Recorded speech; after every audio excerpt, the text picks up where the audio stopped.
L'Assemblée va entendre l'allocution de mon président. Et c'est un honneur et un privilège extraordinaire pour moi que de souhaiter la bienvenue aux Nations Unies à son Excellence Monsieur Robert Gabriel Mugabe, président de la République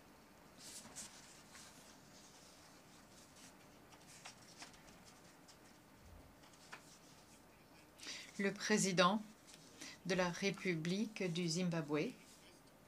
Je prie le protocole de bien vouloir accompagner son Excellence à la tribune.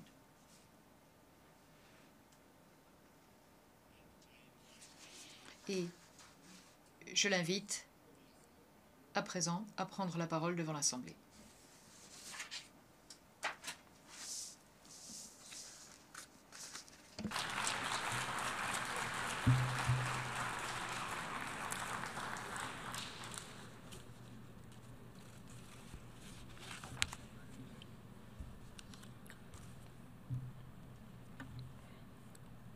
Your Excellency, Excellence, Monsieur le Président de la 72e session de l'Assemblée générale, Vos Majestés, Excellences, Mesdames et Messieurs les chefs d'État et de gouvernement, Excellence Monsieur Antonio Guterres, secrétaire général des Nations Unies, Mesdames et Messieurs, chers camarades, chers amis. Monsieur le Président, je tiens à vous féliciter de votre élection à la présidence de la 72e session de l'Assemblée générale et à féliciter votre prédécesseur, M. Thompson, de son engagement et de ses efforts en vue d'accélérer la mise en œuvre des objectifs de développement durable. Monsieur le Président, vous n'auriez pu choisir un thème plus pertinent et meilleur au vu de l'époque que nous traversons. En effet,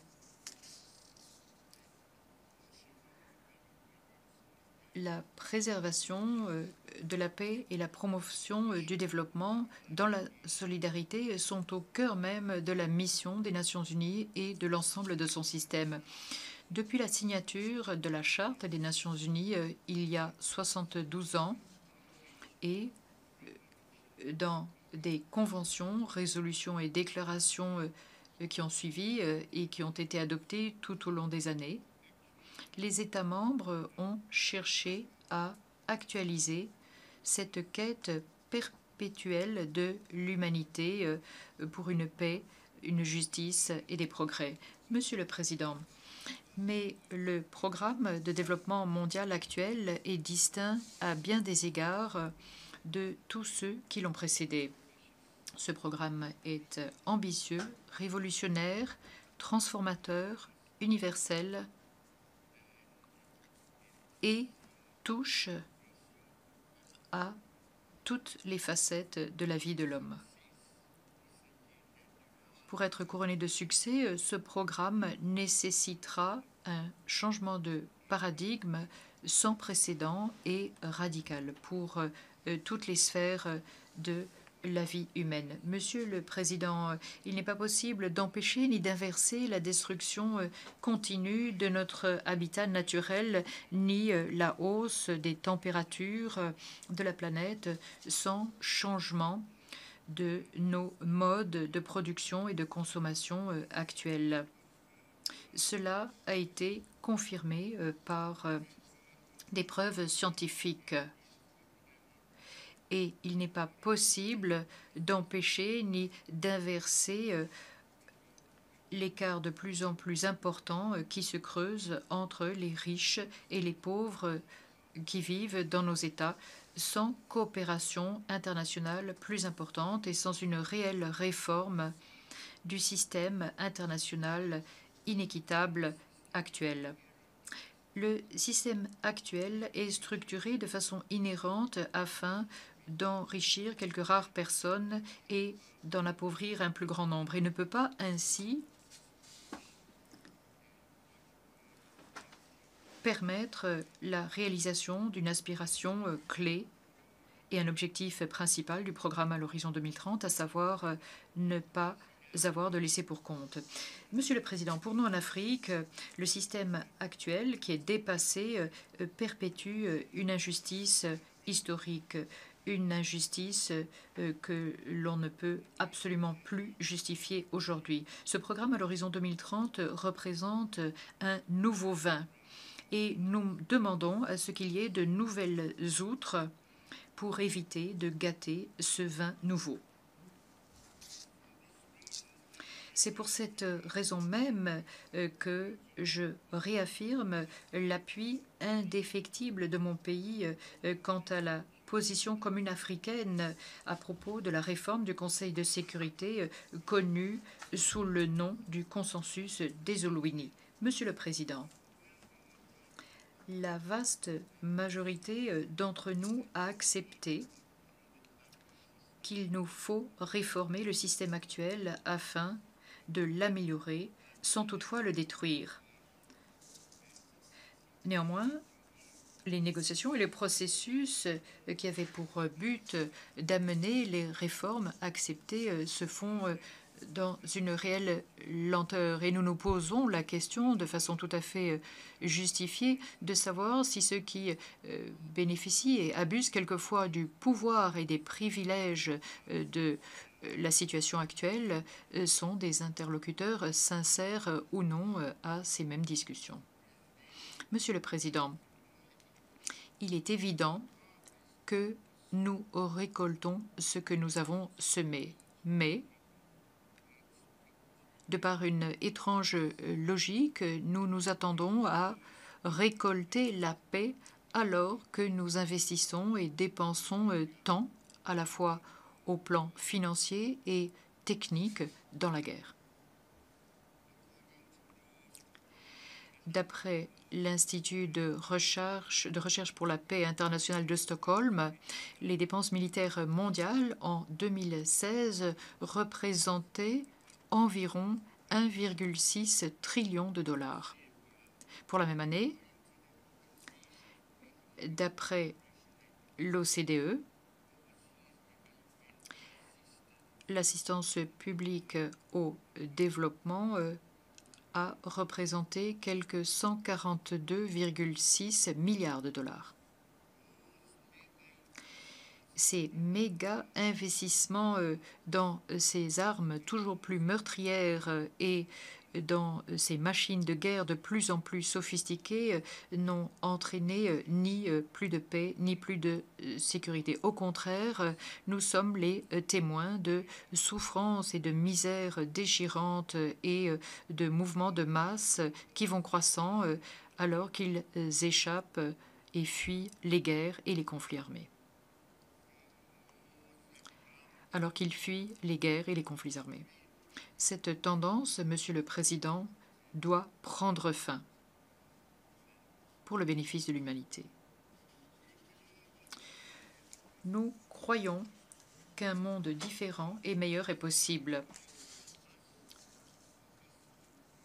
En proposant et en nous invitant à nous centrer sur la prévention, la diplomatie préventive, le règlement pacifique des conflits, l'établissement de la paix et la consolidation de la paix, le secrétaire général nous oriente dans cette direction souhaitée. Il nous faut également, avec sérieux, examiner les causes profondes, complexes des conflits, y compris une pauvreté qui perdure, les privations qui perdurent, un accès inégal aux ressources, le déni des droits à l'autodétermination des peuples et l'ingérence dans les affaires intérieures d'autres États, entre autres questions. Monsieur le Président,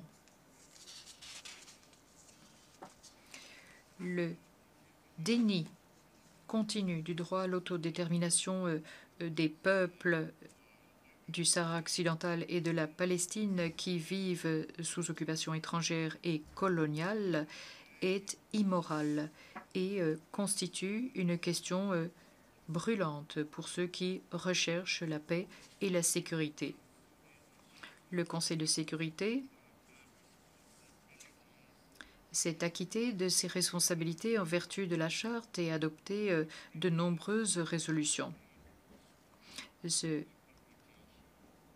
qu'il reste à faire, c'est la mise en œuvre et l'application de ces mêmes résolutions. Nous prions le Conseil de sécurité de faire montre d'autorité en garantissant la tenue sans plus de retard du référendum sur l'indépendance au Sahara occidental.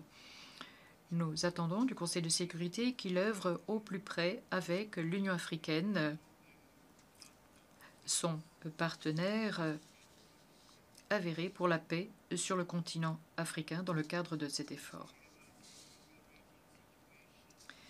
La situation qui connaît une nouvelle détérioration et les souffrances continues du peuple palestinien devraient inciter le Conseil de sécurité à de nouveaux efforts assortis d'un calendrier afin d'amener la solution de 2 États qui a déjà été définie dans de nombreuses résolutions à la fois de l'Assemblée générale et du Conseil de sécurité.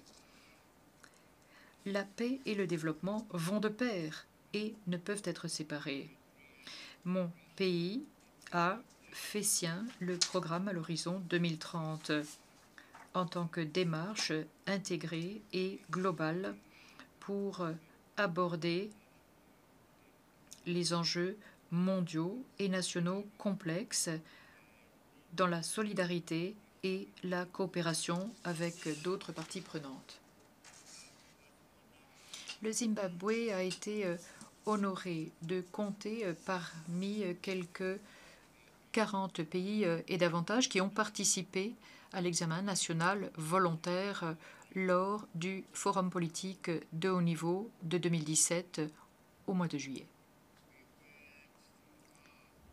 Nous avons été et sommes encore ravis de partager avec d'autres pays notre expérience et d'en apprendre des autres dans le domaine de la réalisation des ODD. Nous reconnaissons qu'il y a nécessité de partenariats bénéfiques à tous au sein et entre nos frontières nationales. L'un de nos partenaires fondamentaux est le système des Nations Unies avec lequel, je suis heureux de le rappeler, nous œuvrons au plus près.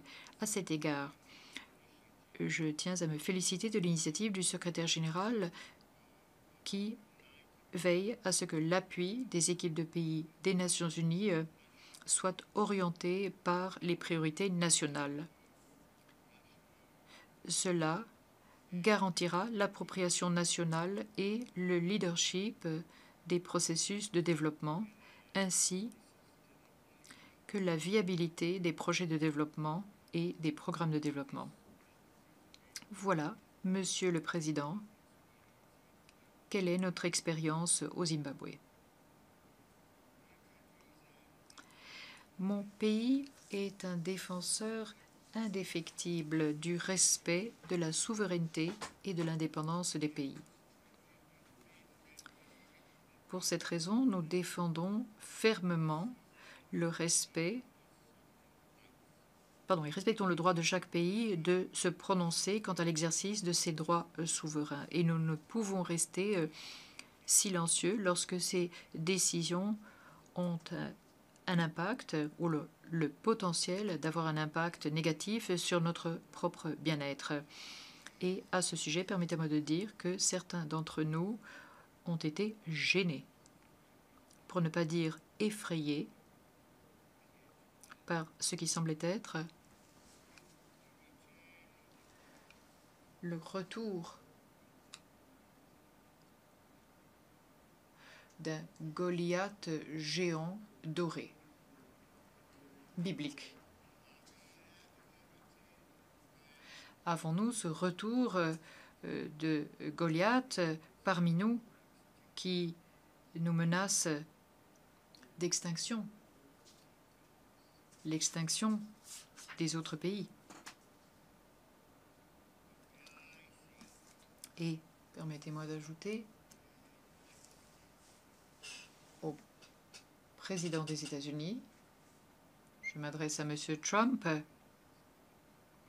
vous pouvez vous faire entendre haut et fort, mais de façon musicale pour suivre les valeurs musicales de paix, d'unité, de paix et de coopération, de solidarité, de dialogue, valeurs que nous avons toujours défendues et qui sont inscrites dans ce document sacré, la Charte des Nations Unies.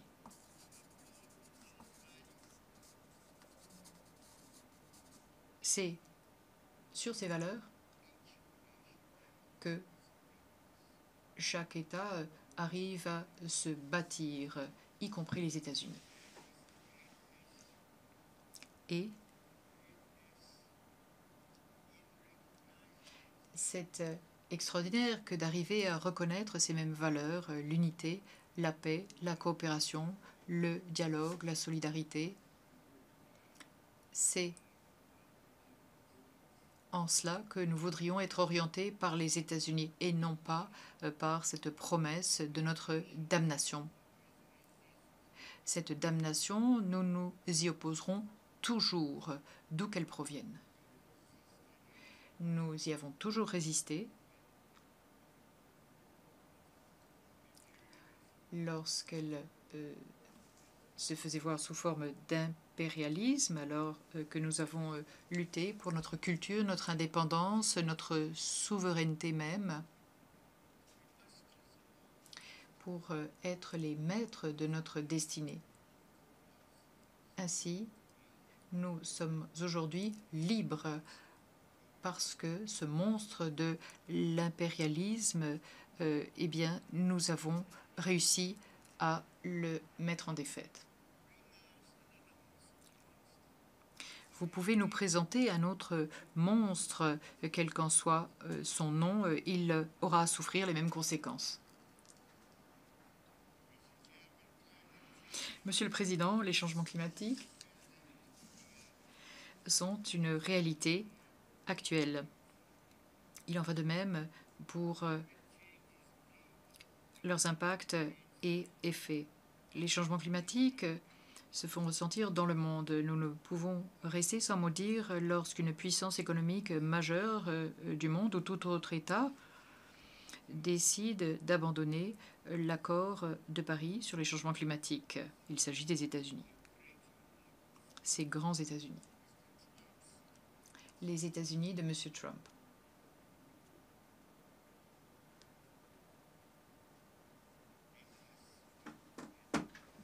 Il nous faut travailler ensemble. Les changements climatiques sont une réalité. Il est essentiel que nous puissions tous jouer notre rôle dans le respect des dispositions de la Convention cadre des Nations Unies sur les changements climatiques pour ralentir cette avancée inexorable vers la destruction de ce sur quoi dépend notre existence même. Au nom de mon pays, permettez-moi d'exprimer nos condoléances à Porto Rico et aux pays qui ont été touchés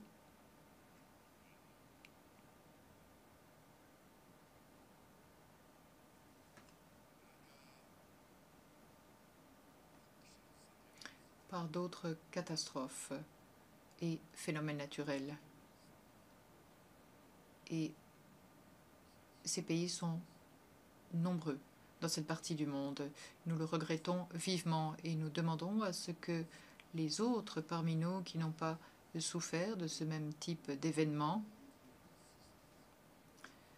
se porte à l'assistance de tous ceux qui ont souffert de façon aussi terrible. Vous voyez les images à l'écran aujourd'hui et vous me direz si vous savez où se trouve Porto Rico sur la carte. Le pays a été ravagé par l'ouragan. Alors que je conclus mes observations, il convient de nous rappeler les uns les autres que le monde d'aujourd'hui, parce qu'il est relié, nécessite bien plus de solidarité, plus que moins de coopération et de dialogue, et a besoin de plus de multilatéralisme. Nous avons inscrit de plus en plus de questions à l'ordre du jour mondial et au sein des discours mondiaux. Cette reconnaissance a trouvé son expression dans le programme à l'horizon 2030 et dans les objectifs de développement durable. Notre survie et nos progrès nécessiteront une solidarité plus renforcée, ainsi que des partenariats et une nouvelle coopération afin d'avoir un développement dans l'unité, dans la coopération et dans la paix. C'est là l'appel auquel il nous faudra tous réagir positivement et activement. C'est ce que fait d'ores et déjà mon pays, le Zimbabwe. Je vous remercie.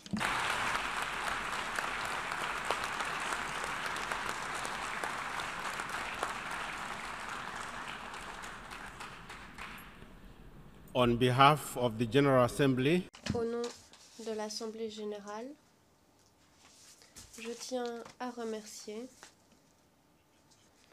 le président Robert Gabriel Mugabe du Zimbabwe pour l'allocution qu'il vient de prononcer. J'invite les représentants à garder leur place alors que nous prenons congé du président.